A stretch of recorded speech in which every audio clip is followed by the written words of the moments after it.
आत्मा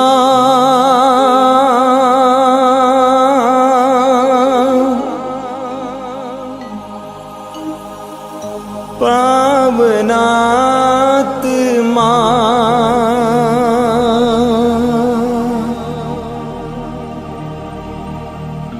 आजा आजा आजा।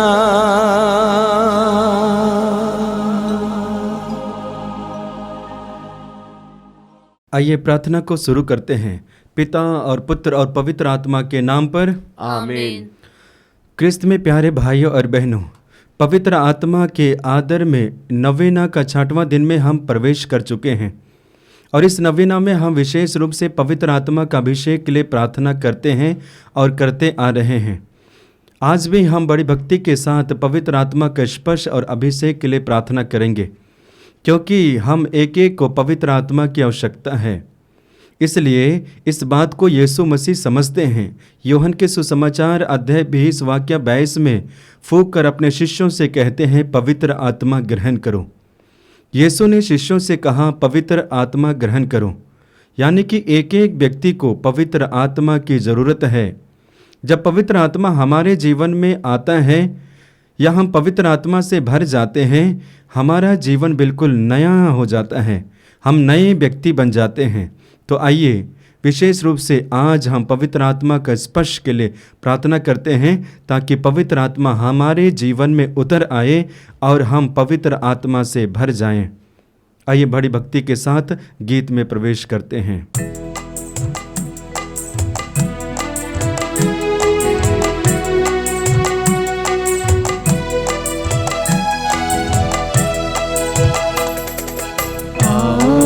पावनात्मा अग्नि स्वरूपा प्रभु, आओ हे पावनात्मा अग्नि स्वरूपा प्रभु, आकर हमारे मन को कर दे उजाला प्रभु,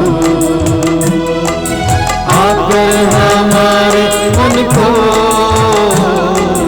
कर दे उजाला प्रभु,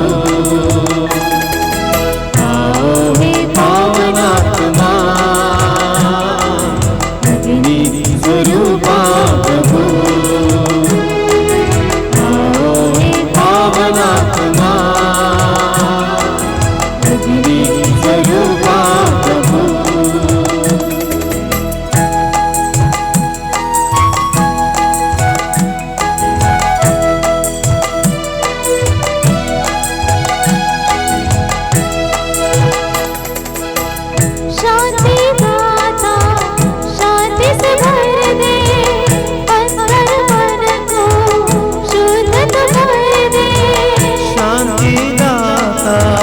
शांति से भर दे, अंतर मन को शुद्ध तू कर दे। शांति दाता शांति से भर दे, अंतर मन को शुद्ध तू कर दे। शांति दाता शांति से भर दे, अंतर मन को शुद्ध तू कर दे। सत्य वरदान से हमको पावन बना, सत्य वरदान से हमको पावन बना,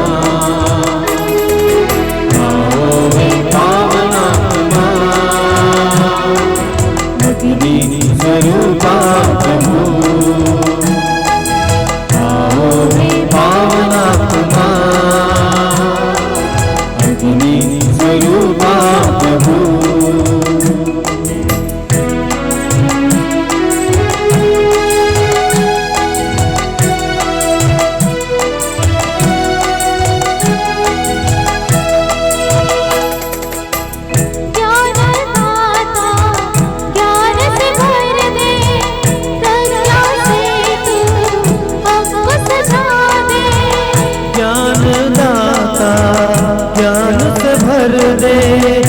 प्रज्ञा से तू हमको सजा दे। ज्ञान दाता ज्ञान से भर दे, प्रज्ञा से तू हमको सजा दे। ज्ञान दाता ज्ञान से भर दे, प्रज्ञा से तू हमको सजा दे। सत्य मार्ग दिखाओ, मन में विश्वास जगाओ। सत्य मार्ग दिखाओ, मन में विश्वास जगाओ। आओ हे पावनात्मा, अग्नि स्वरूपा प्रभु। आओ हे पावनात्मा, अग्नि स्वरूपा प्रभु। आकर हमारे मन को कर दे उजाला प्रभु। आकर हमारे मन को कर दे उजाला प्रभु। आओ हे पावनात्मा, अग्नि स्वरूपा प्रभु। आओ हे पावनात्मा, अग्नि स्वरूपा प्रभु। अग्नि स्वरूपा प्रभु। अग्नि स्वरूपा प्रभु। अग्नि स्वरूपा प्रभु।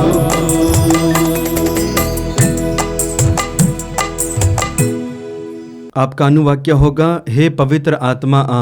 हे पवित्र आत्मा आ। मेरे हृदय के तनाव को निकाल कर मुझे विश्राम देने। हे पवित्र आत्मा आ। मेरे हृदय की चिंता को निकाल कर मुझे भरोसा देने। हे पवित्र आत्मा आ। मेरे हृदय के भय को निकाल कर मुझे धैर्य देने। हे पवित्र आत्मा आ। मेरे हृदय की चोटों को निकाल कर मुझे कृपा की मधुरता देने। हे पवित्र आत्मा आ। मेरे हृदय के ठंडेपन को निकाल कर मुझे प्रेम का ताप देने। हे पवित्र आत्मा आ। मेरे हृदय के दुख को निकाल कर मुझे आनंद देने। हे पवित्र आत्मा आ। मेरे हृदय की घृणा को निकाल कर मुझे अनुकंपा देने। हे पवित्र आत्मा आ। मेरे हृदय की निराशा को निकाल कर मुझे आशा देने। हे पवित्र आत्मा आ। मेरे हृदय के घमंड को निकाल कर मुझे नम्रता देने। हे पवित्र आत्मा आ। मेरे हृदय के स्वार्थ को निकाल कर मुझे पवित्रता देने।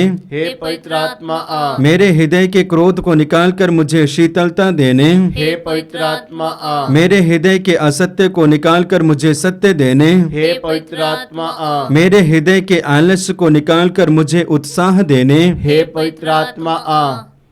आप मेरे पीछे दोहराइएगा। हे प्यारे प्रभु यीशु, हे प्यारे प्रभु यीशु, तूने कहा है तूने कहा है यदि कोई प्यासा हो यदि कोई प्यासा हो तो वह मेरे पास आए तो वह मेरे पास और आए अपनी प्यास बुझाए। और अपनी प्यास बुझाए। हे प्रभु, हे प्रभु, हम तेरे सबसे उत्तम वरदान हम तेरे सबसे उत्तम वरदान पवित्र आत्मा के लिए पवित्र आत्मा के लिए भूखे और प्यासे हैं। भूखे और प्यासे हैं। हमें पवित्र आत्मा के फल हमें पवित्र आत्मा के फल प्रेम, प्रेम, आनंद, आनंद, शांति, शांति, सहनशीलता, सहनशीलता, मिलनसारी, मिलनसारी, दयालुता, दयालुता, ईमानदारी, ईमानदारी, सौम्यता सौम्यता और संयम से भर दे, और संयम से भर दे, जिससे हम तेरी इच्छा जिससे हम तेरी इच्छा एवं योजना के अनुसार एवं योजना के अनुसार उत्तम एवं पवित्र जीवन जी सके। उत्तम एवं पवित्र जीवन जी सके। हे प्रभु, हे प्रभु, हमें पवित्र आत्मा के 7 वरदान हमें पवित्र आत्मा के 7 वरदान प्रज्ञा,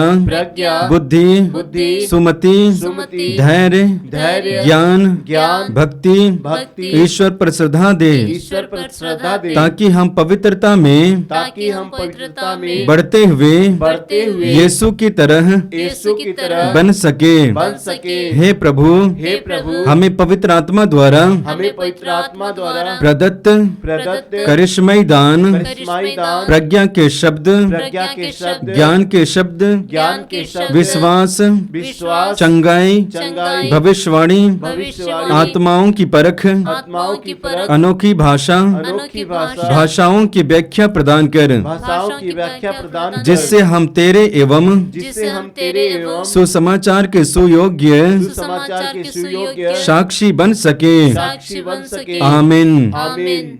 हम प्रार्थना करें। हे स्वर्गीय पिता, तूने कहा है मैं तुम्हें अपना आत्मा प्रदान करूंगा और तुम में जीवन आ जाएगा। हम तुझसे प्रार्थना करते हैं कि तेरे पुत्र की प्रतिज्ञा के अनुसार हमें पवित्र आत्मा प्रदान कर, हमारी निर्जीवता दूर कर और हम में नया उत्साह भर दे। हम यह प्रार्थना करते हैं हमारे प्रभु क्रिस्त के द्वारा। आमीन। आइए हम यीशु के द्वारा सिखाई गई उस सुंदर प्रार्थना को एक साथ बोले। हे हमारे पिता जो स्वर्ग में है, तेरा नाम पवित्र माना जाए, तेरा राज्य आवे, तेरी इच्छा जैसे स्वर्ग में है वैसे इस पृथ्वी पर भी पूरी हो। हमारा प्रतिदिन का आहार आज हमें दे और हमारे अपराध हमें क्षमा कर, जैसे हम भी अपने अपराधियों को क्षमा करते हैं, और हमें परीक्षा में ना डाल परंतु बुराई से बचा। आमीन।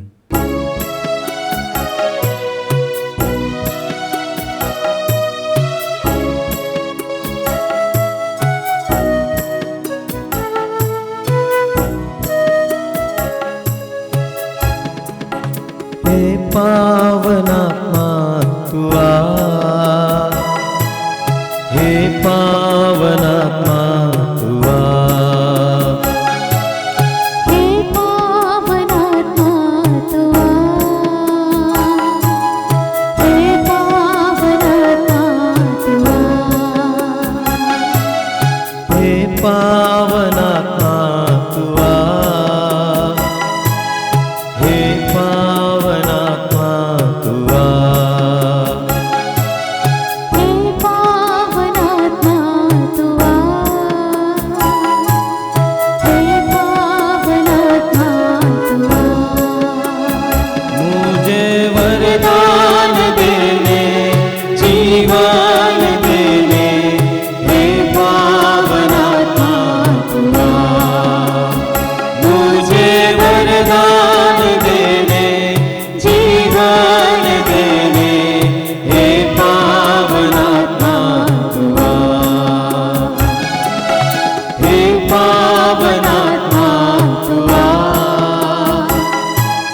हे पावनात्मा तू आ, हे पावनात्मा तू आ, हे पावनात्मा तू आ।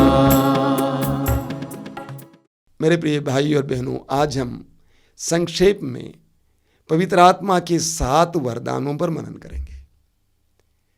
कैथोलिक कलीसिया हमें पवित्र आत्मा के 7 वरदानों के बारे में सिखाती है। ये वास्तव में हमें इस्यास नबी के ग्रंथ के अध्याय 11 से मिलता है। वहाँ पर 6 बताए गए हैं, एक और जोड़ा गया है भक्ति। इस प्रकार 7 वरदान। इनमें से पहला है प्रज्ञा। प्रज्ञा से क्या मतलब है? हमें राजाओं के पहले ग्रंथ के अध्याय 3 में पढ़ने को मिलता है राजा सुलेमान के बारे में। राजा सुलेमान को ईश्वर ने सपने में दर्शन दिया और पूछा, बोल मैं तुझे क्या दूं? सुलेमान ने कहा कि प्रभु, तूने मुझे इतने बड़े राष्ट्र का राजा बना दिया है, मेरे पिता दाऊद की राजगद्दी दी है, मैं तुझसे क्या मांगूं? मुझे विवेक दीजिए, प्रज्ञा दीजिए, ताकि मैं भलाई और बुराई को पहचान सकूं और अपनी जनता पर न्याय के साथ शासन कर सकूं। प्रज्ञा का तात्पर्य है भलाई और बुराई को पहचानने की क्षमता।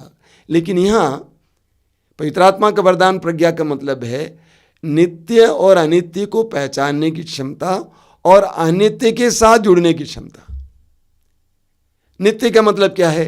जो बराबर रहने वाला, टिकने वाला, ना मिटने वाला। अनित्य का मतलब क्या होता है? जो मिटने वाला है, जो मरणशील है, जो नश्वर है, जो बीत जाता है। संसार में अधिकतर लोग किसके पीछे दौड़ रहे हैं? मिटने वाली चीजों के पीछे दौड़ रहे हैं, अनित्य के पीछे दौड़ रहे हैं। प्रज्ञा के अभाव में मनुष्य अनित्य के पीछे दौड़ता है। हम असीसी के संत फ्रांसिस के बारे में पढ़ते हैं। संत फ्रांसिस एक बहुत धनी इंसान का बेटा था। प्रभु यीशु से मिलने से पहले, यीशु के साथ साक्षात्कार होने से पहले फ्रांसिस संसार के पीछे दौड़ रहा था। लेकिन यीशु से मिलने के बाद उसको पवित्र आत्मा की वरदान प्रज्ञा मिला। उसके बाद वह स्वर्ग के पीछे, ईश्वर के पीछे दौड़ने लगा। इसको हम प्रज्ञा कहते हैं। हमें लूकस के सुसमाचार के अध्याय 19 में जक्केउस के बारे में पढ़ने को मिलता है। जक्केउस एक धनी इंसान था। वो यीशु को देखना चाहता था। एक गुलर की पेड़ की डाली पर बैठ जाता उस मार्ग पे जहाँ से प्रभु यीशु आने वाले थे। प्रभु ने आकर उससे कहा, मुझे तुम्हारे यहाँ ठहरना है। जक्केउस ने अपने मन को ठीक किया। उसने अपनी संपत्ति का आधा हिस्सा गरीबों में बांटने के लिए और अपनी बुराई के कार्य को त्यागने के लिए निर्णय लिया। उस समय जक्केउस को प्रज्ञा का वरदान मिला था।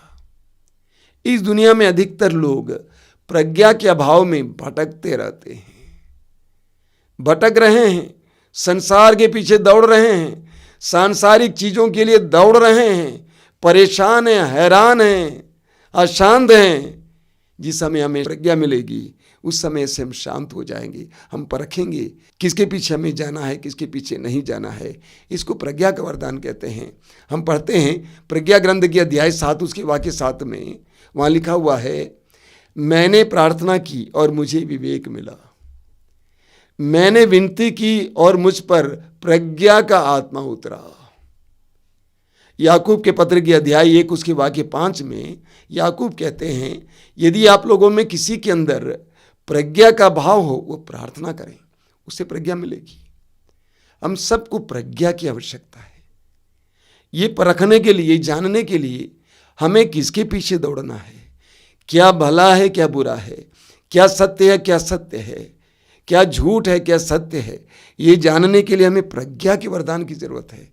आज हम प्रज्ञा के वरदान के लिए प्रार्थना करेंगे कि प्रभु मैं पहचान सकूं क्या टिकाऊ है, क्या शाश्वत है, क्या नित्य है, और उसके पीछे चल सकूं।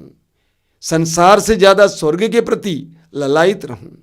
एक संसार में रहते हुए भी स्वर्गिक जीवन जीने के लिए मुझे कृपा दीजिए। बोलिए hallelujah, hallelujah, hallelujah, hallelujah, hallelujah, hallelujah, hallelujah. Hallelujah. दूसरा वरदान है बुद्धि। बुद्धि का मतलब क्या है? ईश्वरीय बातों को जानने की क्षमता। संसार की बातों को जानना, अन्य ज्ञान अर्जित करना, यह दूसरी बात होती है। यहां पवित्र आत्मा का वरदान बुद्धि का मतलब है ईश्वरीय बातों को जानने की शक्ति। सबको प्राप्त नहीं है। हम मत्ती के सुसमाचार के अध्याय 11 वाक्य 25 में पढ़ते हैं, प्रभु यीशु कहते हैं, हे पिता स्वर्ग पृथ्वी के प्रभु, मैं तुझे धन्यवाद देता हूं क्योंकि तूने इन सारी बातों को ज्ञानियों और समझदारों से छिपाकर निरे बच्चों पर प्रकट किया है। निरे बच्चों पर प्रकट किया है। ईश्वरीय बातें उन लोगों पर प्रकट की जाती हैं जो निरे बच्चों जैसे हैं, जिनके अंदर पवित्र आत्मा के वरदान बुद्धि है। सांसारिक रूप से बुद्धिमान होने से ईश्वरीय बातों को समझना कोई जरूरी नहीं है। संत पौलुस कोरिन्थियों के पहले पत्र के अध्याय 2 में उसके वाक्य 14 और 15 में प्राकृत मनुष्य और आध्यात्मिक मनुष्य के बारे में बताते हैं। प्राकृत मनुष्य सांसारिक बातों को समझता है, लेकिन आध्यात्मिक मनुष्य आध्यात्मिक बातों को समझता है। तो आध्यात्मिक बातों को समझने के लिए हमें पवित्र आत्मा का वरदान बुद्धि की जरूरत होती है। एफेसियों के पत्र के अध्याय 1 उसके वाक्य 17 में संत पौलुस कहते हैं, महिमा में पिता हमारे प्रभु ईसा मसीह का ईश्वर आप लोगों को प्रज्ञा तथा आध्यात्मिक दृष्टि प्रदान करें, जिससे आप उसे सचमुच जान जाएं। तो ईश्वर की बातों को समझने के लिए हमें आध्यात्मिक शक्ति की जरूरत होती है। मैं कई वर्षों से बनारस में इस आश्रम में काम कर रहा हूं। मैंने देखा है कि प्रभु के वचनों को, प्रभु की बातों को साधारण से लोग आसानी से समझ जाते हैं। ऐसा क्यों? उनके अंदर पवित्र आत्मा के वरदान है, बुद्धि का वरदान है। उनका मन दैविक बातों को आसानी से समझ जाते हैं। पवित्र वचन सुनाते समय वे इतना उसमें रस लेते हैं क्योंकि वे समझ पाते हैं उनके अंदर पवित्र आत्मा के वरदान बुद्धि है। बोलिए hallelujah, hallelujah, hallelujah, hallelujah, hallelujah, hallelujah, hallelujah, hallelujah, hallelujah, hallelujah, hallelujah. Hallelujah. तीसरा वरदान है सुमति का वरदान। सुमति का मतलब क्या होता है? ये जानना कि ईश्वर को क्या प्रिय है और उसी को चुनना। यानी ये जानने की शक्ति कि ईश्वर को क्या प्रिय है और उसी को चुनना। हमारे माता पिता बोला करते थे ना, देखो ये अच्छा नहीं है, ये ईश्वर को प्रिय नहीं है। उनके अंदर ये वरदान था, सुमति का वरदान था। वे बोलते थे कि अच्छा नहीं है, ईश्वर को प्रिय नहीं है, हमें वो करना चाहिए वो ईश्वर को प्रिय है। जिस व्यक्ति के अंदर सुमति का वरदान है, वो जो ईश्वर को प्रिय है वही करेगा। इस्यास नबी अध्याय 55 वाक्य 8 और 9 आपने बार बार सुना है। प्रभु क्या कहते हैं? तुम्हारे विचार मेरे विचार नहीं, मेरे मार्ग तुम्हारे मार्ग नहीं है। जिस व्यक्ति में सुमति का वरदान है वो प्रभु के विचारों को जानेगा, वो प्रभु के मार्ग को जानेगा। पहला कुरिन्थी अध्याय 2 वाक्य 10 में संत पौलुस कहते हैं कि पवित्र आत्मा ईश्वर के अंतरतम की बातों को जानता है और उस पवित्र आत्मा के द्वारा हम ईश्वर की बातों को जान पाएंगे। अगर ईश्वर कहता है कि मेरे विचार और तुम्हारे विचार अलग हैं, तो ईश्वर के विचारों को हम कैसे जानेंगे?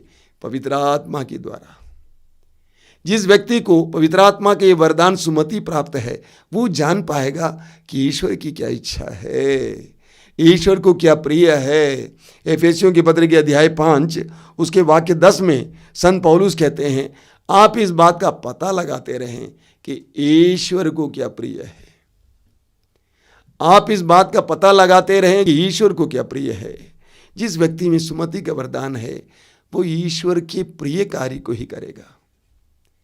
उसे पता है प्रभु ये चाहता है, वो पता लगाने का प्रयास करता है कि प्रभु क्या चाहता है। मैं आपके सामने बहुत सारे उदाहरण दे सकता हूँ। मैं बार बार आपको शायद ये उदाहरण दिया हूँ। एक बहन ने छत्तीसगढ़ से फ़ोन किया, कहा कि मैं अस्पताल से बोल रही हूँ, मैं गर्भवती हूँ, 4 दिन के बाद मेरा प्रसव होना था, लेकिन आज डॉक्टरों ने कहा कि तुरंत ऑपरेशन कराना है क्योंकि खतरनाक है। वो फ़ोन करके पूछती है, स्वामी जी ये बताइए मैं क्या करूँ, क्या मुझे अभी ऑपरेशन कराना है या नॉर्मल डिलीवरी का इंतज़ार करना है। देखिए वो चाहती थी कि प्रभु को क्या प्रिय है। जिस व्यक्ति में सुमति का वरदान है वो इस तरह ही ईश्वर की इच्छा को पहचानने का प्रयास करेगा। बोलिए हालेलुया, हालेलुया, हालेलुया, हालेलुया। अगला वरदान है धैर्य। धैर्य का मतलब क्या है? हिम्मत? बिल्कुल नहीं। धैर्य का मतलब है दुखों को सहने की शक्ति, दुखों को सहने की शक्ति, क्रूस को सहने की शक्ति। कई लोगों में धैर्य की कमी है। जीवन में दुख आने पर भी इतना चिल्लाते हैं, इतना लोगों को परेशान करते हैं, लेकिन जिन लोगों के अंदर धैर्य का वरदान है, पवित्र आत्मा का वरदान धैर्य है, वो दुखों को चुपचाप सह लेते हैं। संत अल्फोंसा का उदाहरण लीजिए। उन्होंने प्रभु से प्रार्थना की कि प्रभु मुझे दुख दीजिए, और अपने दुखों को सहर्ष धैर्य के साथ सहा। प्रभु यीशु का उदाहरण लीजिए। इस्यास अध्याय 53 को पढ़िए कि प्रभु यीशु कैसे मौन होकर अपने दुखों को सह लेते हैं। पवित्र आत्मा का वरदान धैर्य उनके अंदर कूट कूट कर भरा हुआ था। धैर्य प्राप्त होने से दुख सहने की शक्ति मिलेगी। प्रवक्ता ग्रंथ अध्याय 2 आप बार बार पढ़ते हैं, वाक्य 1 और 2। प्रभु कहते हैं कि विपत्ति के समय ना घबराओ, तुम्हारा जी ना घबराए, बल्कि ईश्वर से लिपटे रहें ताकि अंत में तुम्हारा कल्याण हो। पवित्र आत्मा का वरदान धैर्य जिसके अंदर है वो ईश्वर से लिपटे रहता है, वो मौन रहता है, मौन होकर दुख को सहन लेता है। प्रकाशन ग्रंथ अध्याय 2 वाक्य 10 में प्रभु कहते हैं तुम्हारे ऊपर अत्याचार होगा, तुम बंदी गृह में डाले जाओगे, लेकिन तुम अंत तक ईमानदार बने रहो। क्या मतलब ईमानदार बना रहने का? दुख को सहो, धैर्य के साथ दुख को सहो और तुम्हें जीवन का मुकुट मिल जाएगा।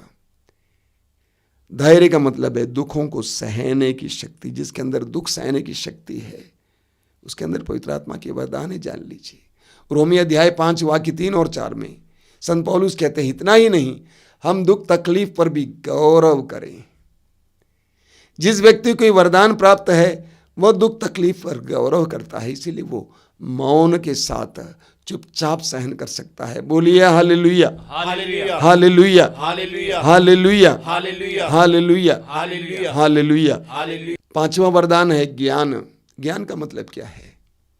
ज्ञान का मतलब यहां पे है ईश्वर को एक व्यक्तिगत रूप से जानना, और ये जानना भी बुद्धि से नहीं, बौद्धिक स्तर पे नहीं, बल्कि अनुभवी स्तर पर जानना। ईश्वर को, ईश्वर के गुणों को व्यक्तिगत रूप से जानना अनुभवी स्तर पर, यह ज्ञान है। इब्राहिम ने ईश्वर को व्यक्तिगत रूप से जाना, न केवल वो बौद्धिक स्तर से जाना बल्कि उसने आत्मा के स्तर से, अनुभवी स्तर से ईश्वर को जाना। मूसा ने ईश्वर को अनुभवी स्तर पर जाना, ईश्वर के गुणों को अनुभवी स्तर पे जाना। प्रभु यीशु ने ईश्वर को एक अनुभवी स्तर पर जाना। जब प्रभु यीशु ने हमें सिखाए वो प्रार्थना, हे हमारे पिता, तो ये वास्तव में प्रभु यीशु के व्यक्तिगत अनुभूति का प्रकटीकरण है। यीशु ने अपने ईश्वर को जिस तरह से अनुभव किया, उस अनुभव के द्वारा जो ज्ञान प्राप्त किया ईश्वर का, वो ज्ञान उस प्रार्थना के द्वारा प्रभु यीशु ने हमें सिखाया है। प्रभु यीशु ने व्यक्तिगत रूप से अनुभवी स्तर पर ईश्वर को और ईश्वर के गुणों को जाना। इसको हम पवित्र आत्मा का वरदान ज्ञान कहते हैं। कई लोगों के अंदर ये वरदान है। जिनके अंदर ये वरदान होता है उनका ईश्वरीय ज्ञान एक व्यक्तिगत ज्ञान होता है, अनुभव के स्तर पे ज्ञान होता है। लेकिन जिनको ये वरदान प्राप्त नहीं है, ईश्वर का ज्ञान उनके लिए बौद्धिक ज्ञान होगा। आज हमें इसके लिए भी विशेष प्रार्थना करने की जरूरत है। बोलिए hallelujah, hallelujah, hallelujah, hallelujah, hallelujah. Hallelujah. अगला वरदान है भक्ति का वरदान। ये शब्द हमारे देश के लिए बहुत ही परिचित शब्द है। प्रभु कहते हैं स्तोत्र 91 में वाक्य 14 में, वो मेरा भक्त है इसीलिए मैं उसका उद्धार करूंगा। वो मेरा भक्त है। भक्त कौन होता है? जो प्रभु के प्रति समर्पित है, जो अपने आप को प्रभु का दास समझता है, जिसके अंदर प्रभु के प्रति एक दास का मनोभाव होता है। मां मरियम ने कहा, मैं प्रभु की दासी हूं, तेरा कथन मुझ में पूरा हो। दास बनता है और दास के रूप में रिश्ता बनाए रखता है। निर्गमन ग्रंथ अध्याय 23 वाक्य 25 प्रभु कहते हैं, तुम अपने प्रभु ईश्वर की सेवा करोगे, वह तुम्हारे अन्न जल पर आशीर्वाद देगा। तुम अपने प्रभु ईश्वर की सेवा करोगे, वह तुम्हारे अन्न जल पर आशीर्वाद देगा। प्रभु की सेवा करने के लिए तत्पर और तैयार। मलाकी के ग्रंथ अध्याय 1 वाक्य 6 में प्रभु कहते हैं, यदि तुम मुझे पिता कहते हो तो पुत्र सुलभ वो आदर कहाँ है? यदि तुम मुझे मालिक समझते हो वो दास सुलभ आदर कहाँ है? तुम्हारे अंदर वो आदर नहीं है, वो भक्ति नहीं है। जिस व्यक्ति के अंदर पवित्र आत्मा का वरदान भक्ति है, वह अपने आप को प्रभु का दास या दासी समझता है और प्रभु की सेवा करने के लिए तैयार रहता है। प्रभु के लिए कोई भी त्याग सहने को तैयार हो जाता है, सौदेबाजी नहीं करता है।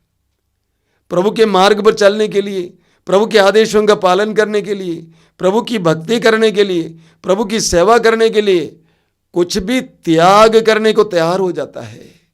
पवित्र आत्मा का वरदान भक्ति। बोलिए hallelujah, hallelujah, hallelujah, hallelujah, hallelujah, hallelujah, hallelujah, hallelujah, hallelujah. Hallelujah. सातवां है श्रद्धा या ईश्वर का भय। श्रद्धा शब्द हमारे देश में बहुत ही सुपरिचित शब्द है। बाइबल में बार बार श्रद्धा श्रद्धा श्रद्धा और श्रद्धा रखने वालों के बारे में बताया गया है। श्रद्धा क्या मतलब है?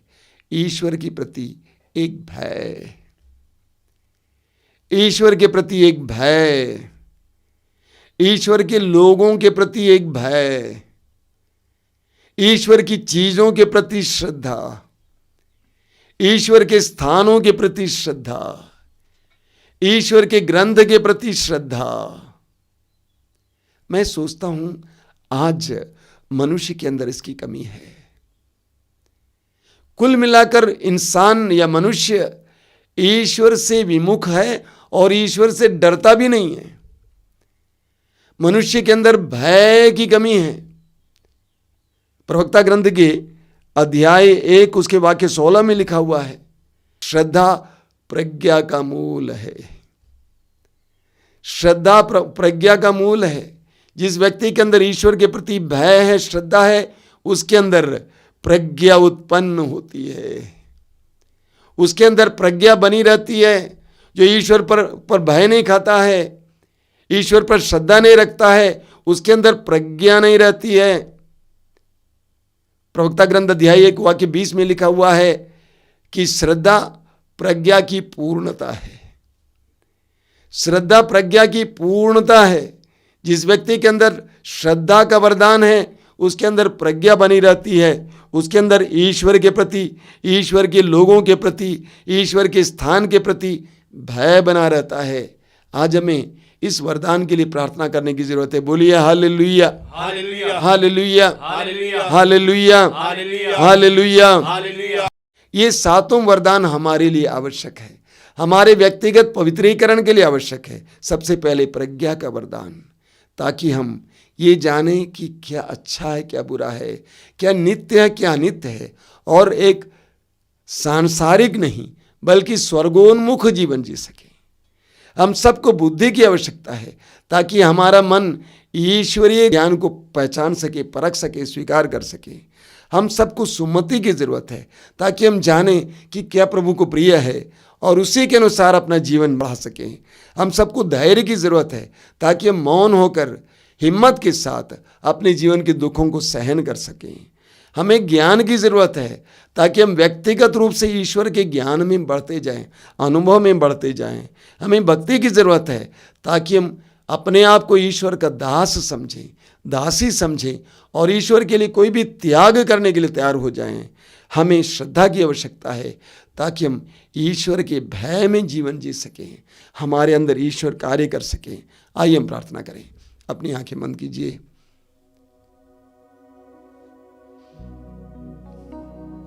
प्रभु यीशु, धन्यवाद देते हैं इस सुंदर दिन के लिए, सुंदर समय के लिए। प्रभु, तू पवित्र आत्मा से भरा हुआ था, तेरे अंदर पवित्र आत्मा के सारे वरदान थे। इसीलिए पिता के ज्ञान में, पिता की इच्छा की पूर्ति में तूने अपना संपूर्ण जीवन बिताया। हम सब पर दया कीजिए। हमें भी इन वरदानों की जरूरत है यीशु। हमारे व्यक्तिगत जीवन में हम महसूस करते हैं कि हम खोखले हैं।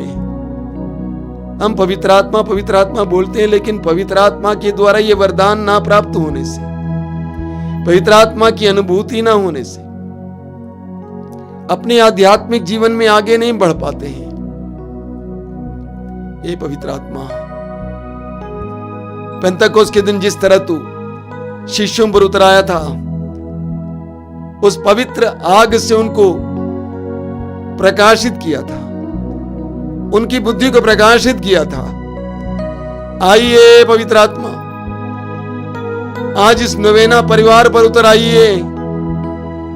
इस नवेना में भाग लेने वाले एक एक भाई बहन पर उतर आइए, उनकी बुद्धि को प्रकाशित करने के लिए, उनके हृदय को उत्साह से भरने के लिए, उनको इन वरदानों से भरने के लिए। आइए पवित्र आत्मा, आइए पवित्र आत्मा, आइए पवित्र आत्मा। मौन हो जाएंगे। व्यक्तिगत रूप से पवित्र आत्मा के स्पर्श का अनुभव कीजिए। पवित्र आत्मा के स्पर्श का अनुभव करना। हे पवित्र आत्मा, मुझे स्पर्श कर, मुझे स्पर्श कर, मुझे स्पर्श कर।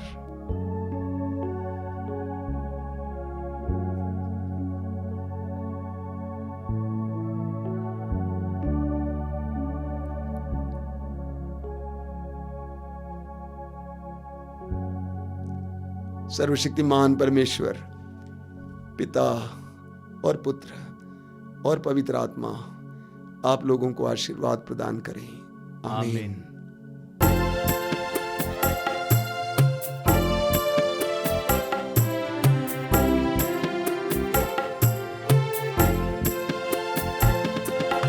आओ पावन आत्मा तेरे दान दो, योग्य हमको बना तेरी सेवा में। आओ पावन आत्मा तेरे दान दो, योग्य हमको बना तेरी सेवा में। आओ पावन आत्मा तेरे दान दो, योग्य हमको बना तेरी सेवा में। आओ पावन आत्मा तेरे दान दो, योग्य हमको बना तेरी सेवा